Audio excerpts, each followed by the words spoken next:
বারবার ব্যথায় কুকিয়ে উঠছে অনু। ধবধবে সাদা বিছানার চাদরে ছোপ ছোপ রক্ত লেগে গেছে, কিন্তু তাতে বিন্দুমাত্র ভ্রুক্ষেপ দেখাচ্ছে না নির্ঝর। সে তার নিজের কাজে ব্যস্ত। নির্ঝরের প্রত্যেকটা স্পর্শে কেবল রাগ আর ক্ষোভ মিশে রয়েছে, একটুও ভালোবাসা নেই। অসহ্য যন্ত্রণা মুখ বুজে সহ্য করছে অনু। অনুর চোখ দিয়ে টুপটুপ করে পানি পড়ছে। আজই নির্ঝরের সাথে পারিবারিকভাবে বিয়ে হয়েছে অনুর। অনুর বাবা মা বেশ বেছে বেছে একমাত্র মেয়ের জন্য পছন্দ করেছে নির্ঝরকে। তারপর ধুমধাম করে বিয়েটা সম্পূর্ণ হয়েছে। বিয়ের প্রথম রাতেই স্বামীর এমন ভয়ঙ্কর রূপ কিছুতেই মানতে পারছে না অনু। বড্ড কষ্ট হচ্ছে, বড্ড বেশি। রাতের প্রায় শেষের দিকে নির্ঝর ক্লান্ত হয়ে অনুকে শক্ত করে জড়িয়ে ধরে ঘুমিয়ে পড়েছে, কিন্তু অনুর চোখে ঘুম নেই। স্মৃতির আঙ্গিনায় বারবার উকি মারছে কেউ একজন। নিজেকে নির্ঝরের বাহুবন্ধন থেকে মুক্ত করে কোনো রকমে একটা ওড়না পেঁচিয়ে বাথরুমে চলে যায় অনু। শাওয়ারটা ছেড়ে দিয়ে ইচ্ছামতো কান্না করতে থাকে। যদি না শয়ন অনুকে এভাবে ফেলে চলে যেত, তাহলে নির্ঝর নামের এই মানুষটা কখনোই তার জীবনে আসতো না, আর না কখনো এভাবে নিজের স্বামীর কাছে। কথাগুলো ভাবতেই অনুর দু চোখ ভিজে ওঠে। অনু কোনো রকমে শাওয়ারটা শেষ করে অজু করে বেরিয়ে আসে। বিছানার দিকে চোখ পড়তেই দেখে নির্ঝর গভীর ঘুমে আচ্ছন্ন। গায়ে কাঁথাটা টেনে দিয়ে জায়নামাজ আর কোরআন শরীফটা বুকে নিয়ে ঘরের এক কোণে চলে যায়। প্রথমে কয়েক পাতা কোরআন পড়তেই বাহিরে আজানের ধ্বনি কানে আসে। তারপর নামাজ শেষ করে অনু পাশে ফিরতেই দেখতে পায় তার ঠিক পাশে সাদা ধবধবে পাঞ্জাবি পরে নামাজে বসেছেন তার স্বামী নির্ঝর। এতক্ষণ নামাজে এত মগ্ন ছিল যে পাশে কেউ আছে সেদিকে খেয়ালই ছিল না। নামাজ শেষ করে অনু উঠে দাঁড়াতেই নির্ঝরও উঠে দাঁড়ায়। তারপর অনুকে এক টানে নিজের সাথে মিশিয়ে নেয়, কাছে টেনে এনে কপালে একটা চুমু এঁকে দেয়। তারপর ধপ করে সোফায় গিয়ে শুয়ে পড়ে। ঘটনাটা আকস্মিকভাবে ঘটায় সবই অনুর মাথার উপর দিয়ে যায়। কই, এই ছোঁয়ায় তো কোনো ঘৃণা নেই, যা আছে তা হলো ভালোবাসা। তাহলে রাতের ছোঁয়ায় কি ছিল? অনু অবাক হয়ে অপলক তাকিয়ে আছে নির্ঝরের দিকে। সে সোফায় একটা বালিশ জড়িয়ে চোখ বন্ধ করে আছে। কি নিষ্পাপ মুখটা। বিয়ে থেকে শুরু করে এতটা সময় নির্ঝরের সাথে থাকলেও লোকটাকে ভালো করে দেখা হয়নি অনুর। আসলে হৃদয়ের মাঝে কেউ লুকিয়ে থাকলে কি আর অন্য কারো দিকে চোখ যায়? হঠাৎই অনুর চোখ যায় বিছানার দিকে। বিছানার বেশ কিছু জায়গায় রক্তের দাগ স্পষ্ট। অনুর চোখ আবার জলে ভিজে যায়। এরকম একটা লোকের সাথেই তাকে কাটাতে হবে জীবনের বাকি রাতগুলো। শাড়ির আঁচলটা ঠিক করো। এভাবে শরীর দেখিয়ে আর যার মন পাও না কেন, আমার মন পাবে না। কথাটা বলেই ঘরের দিকে পা বাড়ায় নির্ঝর। সেই ভোর রাত থেকেই অনু বারান্দায় দাঁড়িয়ে আছে। ভোরের আকাশ অনেকদিন দেখা হয় না।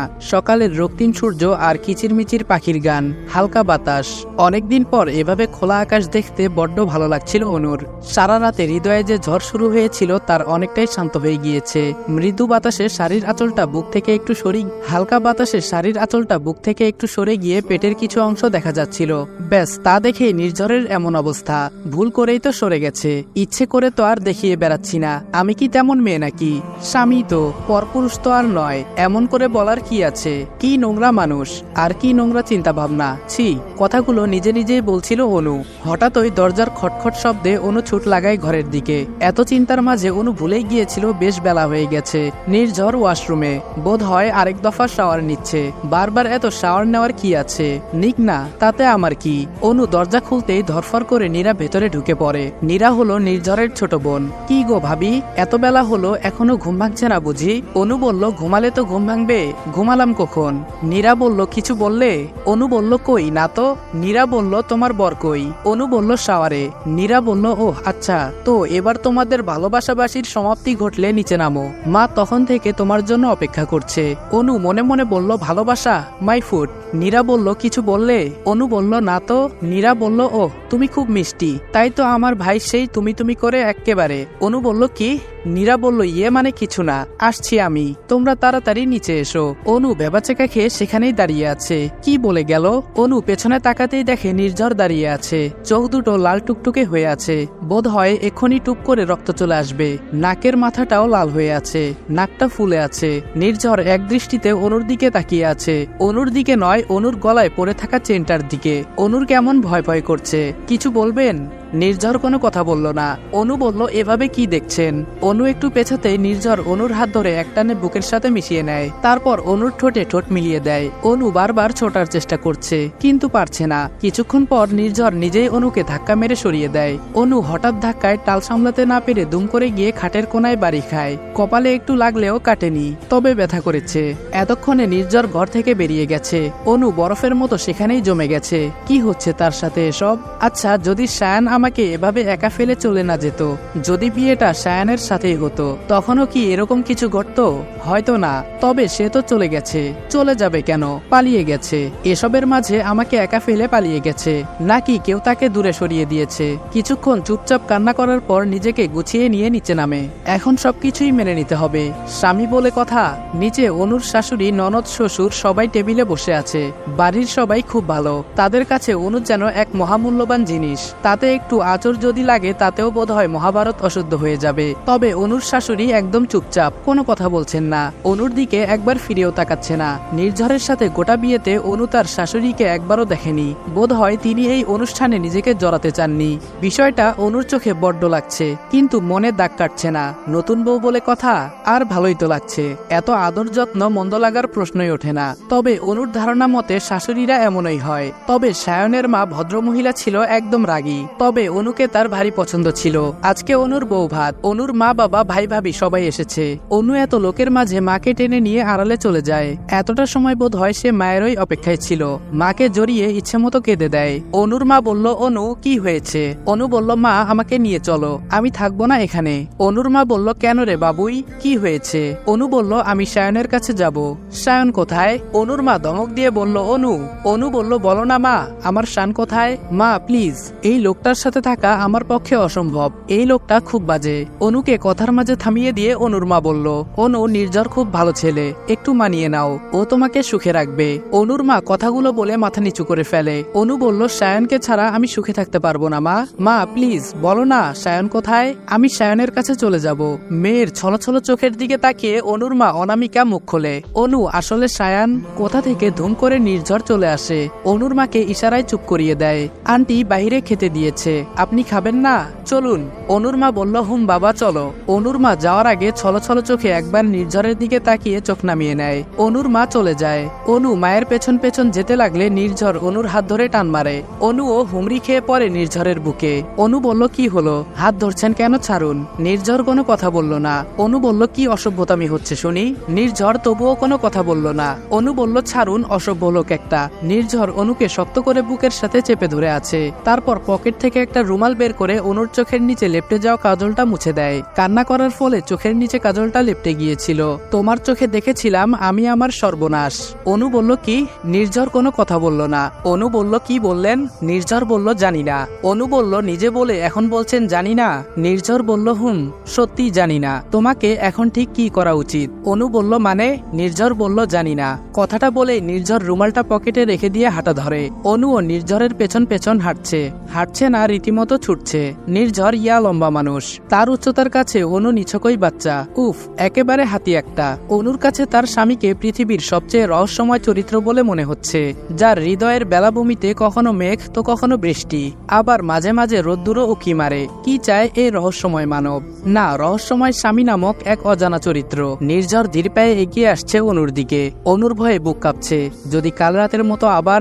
না না, অসম্ভব। বৌভাতের অনুষ্ঠান শেষে সবাইকে বিদায় দিয়ে অনু ঘরে চলে আসে। পোশাক পাল্টে বেশ আয়েশ করে বিছানায় বসতেই নির্ঝরের আগমন ঘটে।